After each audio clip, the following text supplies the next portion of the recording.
channel SDN 035 Soka dalam program Bancang Soka, Bedah dan Bincang Soka, Diskusi Mencari Solusi. Kali ini saya ditemani oleh dua guru hebat dari SDN 035 yang akan berbagi pengalaman. Assalamualaikum Bu Guru Lia. Waalaikumsalam Bu Mira cantik.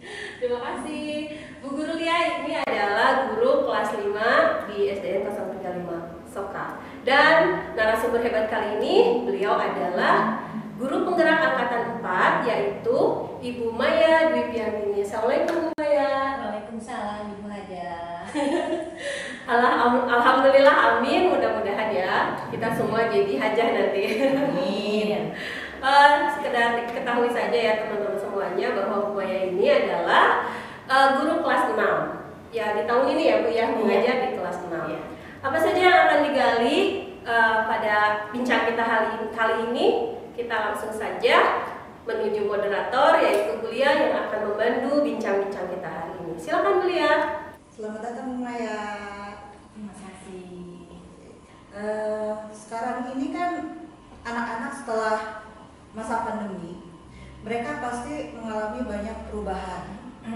Yang awalnya mereka belajar di rumah, tuh dengan mereka ya lebih los lah mungkin ya, karena kesibukan orang tua yang mungkin tidak sepenuhnya bisa mereka fokus dengan anak mereka.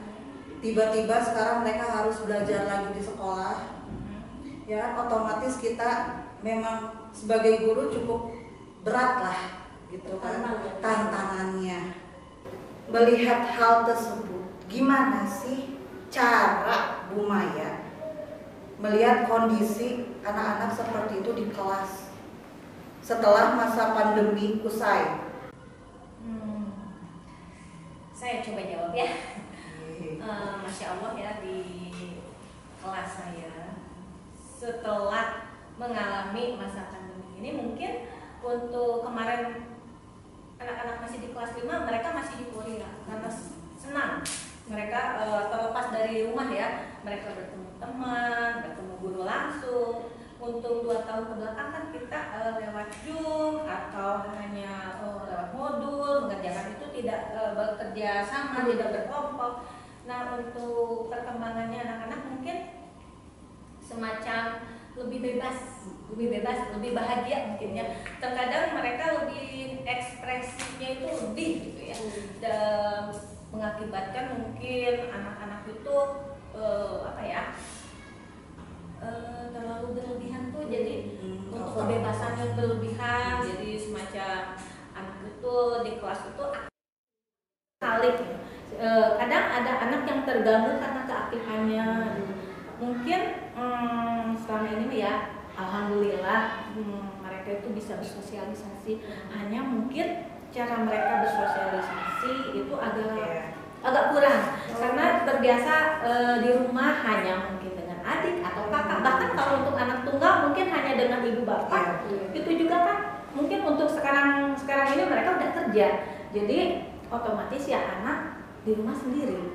Begitu datang ke sekolah mereka ya melepaskan ekspresi mereka itu, mereka berteman atau apa, kadang ya itu mengganggu teman yang betul-betul ingin belajar, terus ya jadi kurang mandiri yang biasa sama orang tuanya dibimbing. Mungkin kalau di sekolah kan guru tidak bisa membimbing satu-satu, tetapi kita kan di kelas ada 33, otomatis perhatian kita pecah, tidak bisa satu. Nah, di situ kita mencoba menyatukan mereka, untuk memahami mereka. Mungkin untuk awal tahun itu kita kan ada diagnostik awal. Gitu. Nah, itu dari kita bertanya ke guru sebelumnya dengan kemampuan tes. Nah, itu juga kita bisa lihat dari situ perkembangan anak itu seperti apa.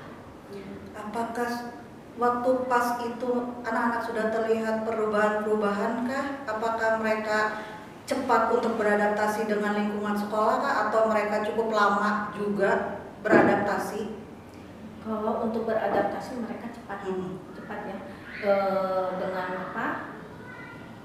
Bersosialisasi dengan kondisi awalnya di sekolah, awalnya di rumah, ke sekolah yang banyak.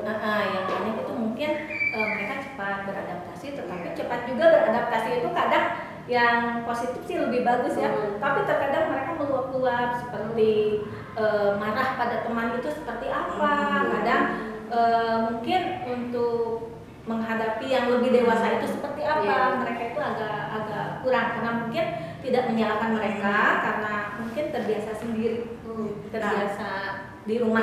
Dengan seperti itu berarti kan ada permasalahan baru dari mungkin menghadapi kelas, Bu Maya menghadapi kelas. Nah, itu permasalahannya dalam Bu Maya apakah sulitkah untuk Bu Maya beradaptasi lagi menghadapi anak yang baru dengan sifat yang baru gitu? Gimana cara Bu Maya untuk menghadapi anak-anak dengan karakter yang mereka super lagi, berbeda-beda lagi? Kemarin kan selama pandemi kita kan jadi kita kan kurang kurang tahu engagement. Nah, sekarang kan udah mulai ketemu anak-anaknya kan berarti kita udah mulai ngeliat nih, oh ini anak ini seperti ini. Nah, itu kayak gimana? Nah, otomatis dari 33 itu dengan karakter yang berbeda itu ya, kita itu mencoba mendalami, mengikuti mereka karena mungkin guru itu ibaratnya seorang pamong. Kita tidak bisa membentuk anak, tetapi kita menuntun anak sehingga guratannya jelas. Nah, ketika kita menuntun anak, kita itu memberi kebebasan pada anak, tetapi sesuai dengan koridornya. Nah, kebetulan di kelas saya itu saya buat keyakinan kelas atau kesepakatan kelas. Saya mencoba untuk memandirikan anak atau membentuk karakter anak dengan cara membuat kesepakatan kelas. Kan kalau kesepakatan kelas setidaknya bukan paksaan dari saya ya. Jadi anak itu merdeka. Mereka mau jadi apa atau apa, kita hanya menuntun. Karena kita ibaratnya seorang pamong menuntun anaknya itu untuk meraih kemerdekaan, kebahagiaan mereka dan menuntun memanusiakan mereka. Kemudian agar mereka itu siap ke lingkungan masyarakat, betul, menghadapi situasi yang seperti ini, apalagi dengan ego anak ya. Kalau mereka di rumah itu ego, nah ketika datang ke sekolah kan tidak bisa ego ya, karena ada beberapa karakter kalau dibiarkan nanti mungkin akan ribut ya. Maksudnya ribut itu mungkin ada salah paham atau apa, nah itu. Jadi mungkin dampaknya juga anak itu kurang mandiri, kurang disiplin dan sosialisasinya kurang. Itu yang saya rasakan. Ya, dengan kata Bu Maya tadi sosialisasinya kurang. Itu kan kita mengharapkan anak dengan mereka belajar di sekolah itu kan mereka untuk bersosialisasi. Iya, betul. Nah, itu gimana cara nerapin ke anak biar bisa bersosialisasi lagi? Mereka seperti anak-anak pada umumnya lagi seperti dulu sebelum masa pandemi kan? Gitu. Nah, bagaimana caranya? Kalau saya kebetulan berkelompok duduknya buat apa? Yaitu ada diferensiasi ya. Kita belajar berdiferensiasinya. Nah, di situ anak itu tidak menonton dengan ini. Anak itu diputar setiap kelompoknya. Nah, ini disesuaikan dengan diagnostik awal atau ini apa ya, tes awal. Nah, ini yang bisa kita homogen atau heterogen. Tapi biasanya saya homogen. Kenapa homogen? Agar yang lebih itu bisa menuntun temannya. Nah, gitu. Ya, itu untuk pembelajaran. Nah, untuk sosialisasi di kelas itu kan dengan berkelompok mereka akan saling mengenal. Terus kita mengajarkan yang lebih dekat gitu dengan teman itu, bagaimana berkolaborasi. Kolaborasi ya. Jadi dengan cara kolaborasi dan tentunya anak itu memang saya bebaskan, biarkan mereka aktif mau seperti apa itu saya bebaskan. Tetapi dengan kesepakatan kelas yang kita bikin. Berarti pengelompokan kelas itu termasuk dalam kesepakatan kelas juga? Iya. Karena biar nggak keluar dari jalurnya mungkin makanya kesepakatan. Jadi merdekanya bukan berarti merdeka luas. Saya bisa melakukan semuanya tidak. Tetapi ada kesepakatan kelas yang mereka buat ketika mereka mulai masuk.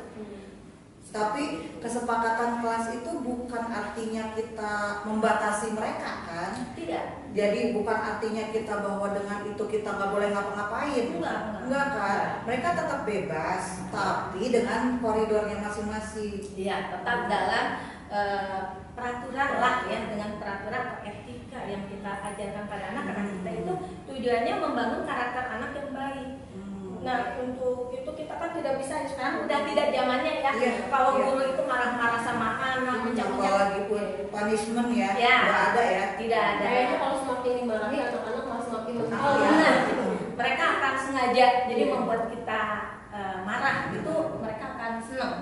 Makanya kita membuat kesepakatan kelas pada awal itu bukan saya yang membuat, tapi anak-anak. Kayak gimana tuh Bu metode pembuatan kesepakatan kelasnya? Nah, metodenya itu kita coba anak-anak itu kita tanya, kamu mau belajar di sekolah seperti apa? Misalkan, Bu, nggak boleh buang sampah sembarangan. Nah, semua anak itu mencurahkan atau menginginkan di kelas itu tertibnya seperti apa, disiplinnya seperti apa.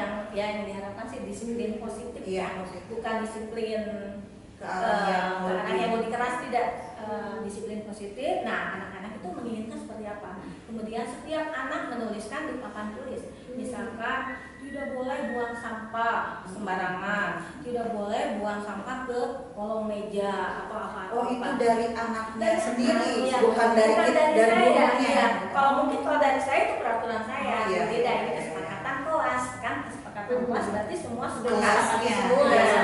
Semua anak menuliskan, tetapi tulisannya tidak memakai jangan atau tidak, tetapi buanglah sampah pada tempatnya. Kalimat positif. Iya, jadi kita buat kalimatnya positif, tidak negatif, tidak jangan, tidak. Nah, itu Dan keras. itu juga yang saya lihat, yang saya baca berarti kalau anak yang buat berarti mereka sendiri yang harus mematuhi. Iya. Berarti mereka sendiri kan Betul. yang harus itu membuat, oh iya nih saya berarti kan kayak mawas diri. Iya, betul.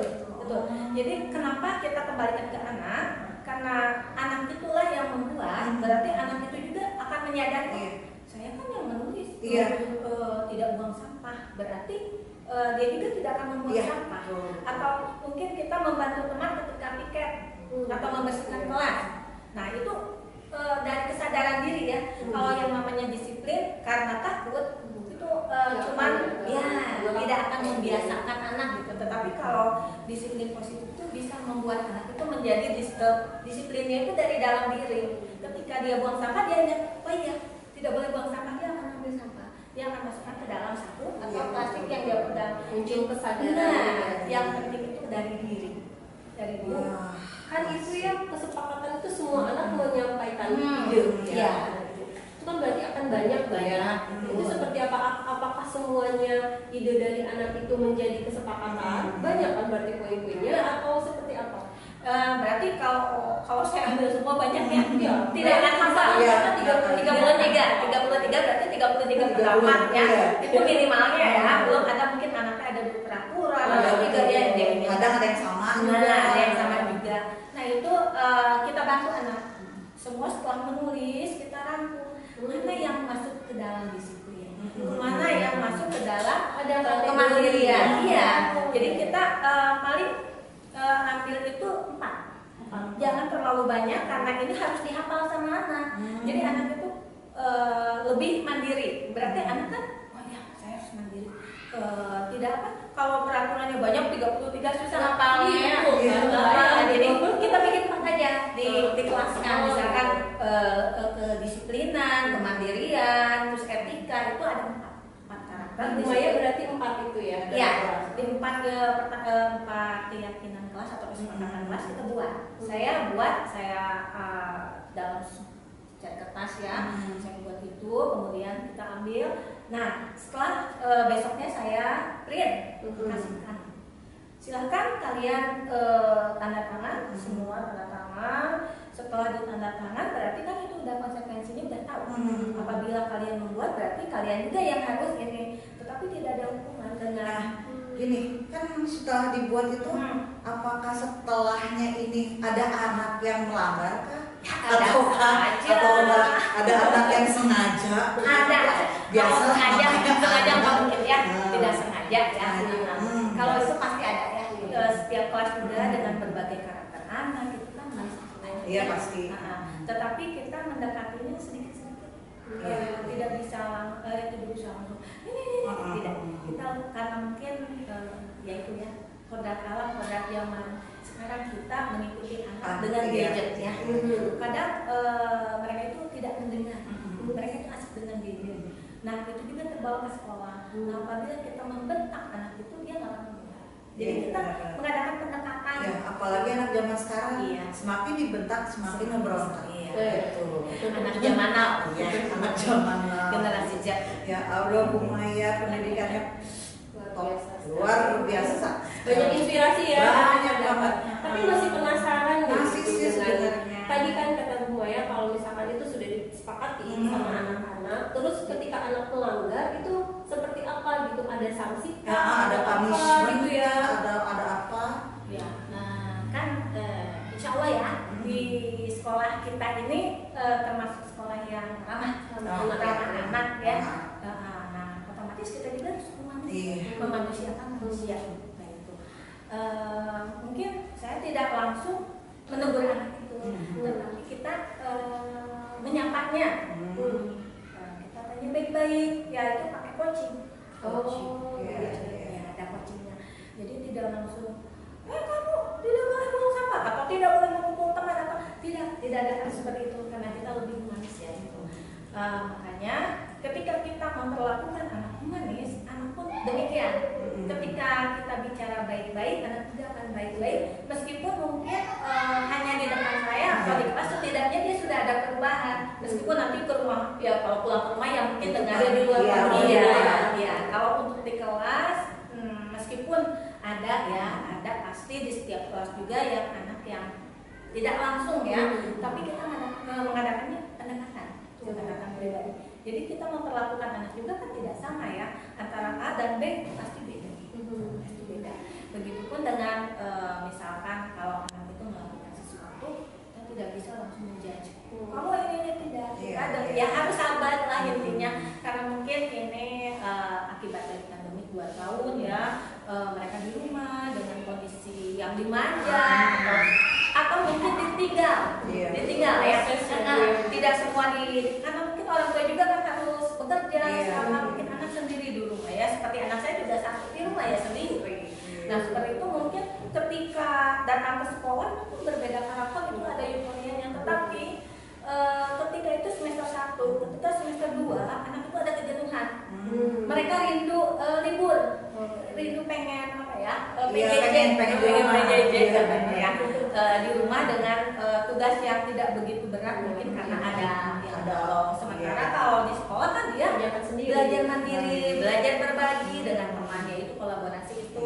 Nah itu mungkin tidak akan ya ada masa-masanya mereka rindu. Tetapi apabila di kelas kita menyenangkan, anak itu akan kembali. Mungkin pada saat itu dia ketika jenuh atau lelah, mungkin dia ingin PJJ, tapi ketika satu hari dia tidak masuk, dia akan merasa rindu. Nah itu yang diharapkan gitu ya. Dan ketika kelas kita nyaman, anak itu akan kembali sama kita dan mereka akan bergabung, meskipun terkadang ada anak yang istilahnya atau bahasa Sunda mah punggung, ya pasti ada ya, karena ada apa? Gesekan sama teman, kalau bahasa sama baperan, bahasa Galuh, ya baperan. Nah itu ada juga ya, karena kan karakter dari rumah itu kan berbeda dari sekolah. Ya, nah sebagai guru kita ya itu intinya kuncinya sabar sekali dengan perbedaan karakter, attitude-nya juga, dengan apa ya, euforia kemarin kita dari rumah sekarang bebas, itu kan banyak tantangan ya. Kalau bisa dibilang gaulnya gitu kan sama anak-anak seumuran lebih banyak, apalagi kan kalau dulu waktu masa pandemi mah boro-boro kali ya. Apalagi dengan gadget ya. Dengan gadget. Mereka apapun gampang atau mudah ya, mereka bisa lancar. Jadi terkadang guru juga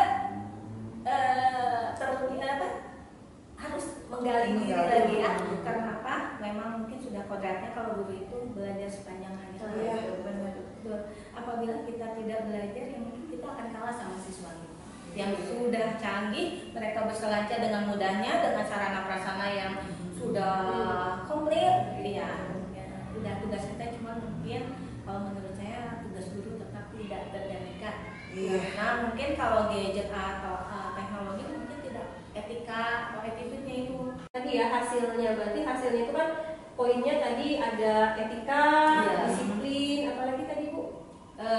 Pembentukan Karakter. Nah itu hasilnya seperti apa gitu? Apakah sudah menghasilkan sesuatu di anaknya kah? Gitu kan? Menghasilkan? Ya, alhamdulillah memang sudah nampak ya. Yang tadinya anak itu egois, tidak mau berbagi. Ini lah buku. Dia yang satu nggak bawa buku, dia bawa. Coba lihat ke sebelah. Dia nekat. Tidak mau. Padahal itu bukan ulangan, kenapa hanya di awal itu di awal. Mereka tuh tidak mau berbagi dan akhirnya ketika kalau sekarang yang tidak bawa silakan ke sebelah kita berbagi. Mereka berbagi dengan kita tanpa kita itu sudah berhasil. Terus ketika pulang sekolah mereka merapikan kelas tanpa kita suruh meskipun memang ada daftar ikat ada ya. Sudah kebiasaan. Nah, jadi terbiasa. Makanya pembiasaan itu memang kalau itu kayak sepele ya, tapi itu memang bagus. Apalagi kita terapkan dalam 40 hari itu akan menjadi terbiasa. Habit ya. Nah, jadi karakter yang betul. Dari tadinya kalau jalan tanpa permisi kelas bersih atau kita sudah misalkan mengganggu temannya terbiasa dengan kata padahal itu hal sepele ya. Sepele tapi itu sangat berpengaruh. Iya, Alhamdulillah keren Bu Maya. Terima kasih. Oke, mungkin untuk terakhir nih Bu Maya mungkin ada pesan-pesan untuk guru-guru kita, sahabat-sahabat kita di seluruh Indonesia gitu, bagaimana menjadi guru yang tadi humanis itu seperti apa? Yang tadi apa ya Bu Maya? Aduh, kalau pesan saya, ya marilah kita buat pendidikan Indonesia ini menjadi pendidikan yang merdeka itu betul, yang humanis dan ramah anak. Itu yang saya ingin terapkan itu menjadi sekolah yang ramah dan memiliki pembiasaan yang membentuk karakter anak yang lebih baik lagi. Mungkin sekarang udah baik ya, tapi kita menginginkan yang lebih baik karena dari karakter lah. Dan sesuatu itu dari karakter. Kalau karakternya baik, insya Allah depannya juga baik. Wah, luar biasa hari ini kan ya. Daging nih ya, daging semua. Kita ilmunya tuh luar biasa. Dari rumah sedikit, itu sedikit yang saya pelajari. Mudah-mudahan ya di semua kelas bisa ya kita terapkan ya kesepakatan kelas ini, bisa kita adaptasi, kita ATM kalau bahasa istilah kerennya ATM, amati, tiru, modifikasi, diterapkan oleh seluruh guru-guru khususnya mungkin di SDN dan Soka ini ya Bu ya. Oke, baik. Ya, terima kasih banyak Bu. Sami-sami. Ilmu yang sangat bermanfaat, pembelajaran buat saya juga terutama untuk nanti menerapkan di kelas. Disiplin positif ya, termasuk budaya positif. Kita catat ya tahun depan mulai nih. Jangan tahun depan, ajaran sekarang juga sudah bisa ya. Oke. Kebetulan saya karena bukan guru kelas ya, saya mungkin di guru kelas bisa ya. Tidak pun nggak mau buat kesepakatan di guru coba ya. Baik, terima kasih banyak nih Bu Maya yang sudah berbagi pengalaman, berbagi ilmunya juga belia yang luar biasa. Ini sudah memandu acara kita hari ini. Terakhir mungkin ya bahwa karakter itu dibentuk atas dasar tadi ya, pertama dari ucapan. Dari ucapan itu menjadi sebuah perilaku yang dibiasakan sehari-hari, yang tadi kata Bu Maya harus dilakukan selama 40 hari.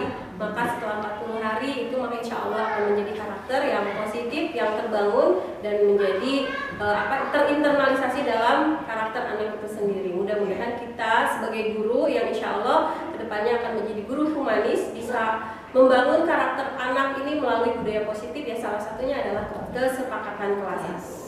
Itu saja dari kami berbagi ilmu hari ini, mudah-mudahan bermanfaat untuk semuanya. Billahi taufiq wal hidayah. Assalamualaikum warahmatullahi wabarakatuh.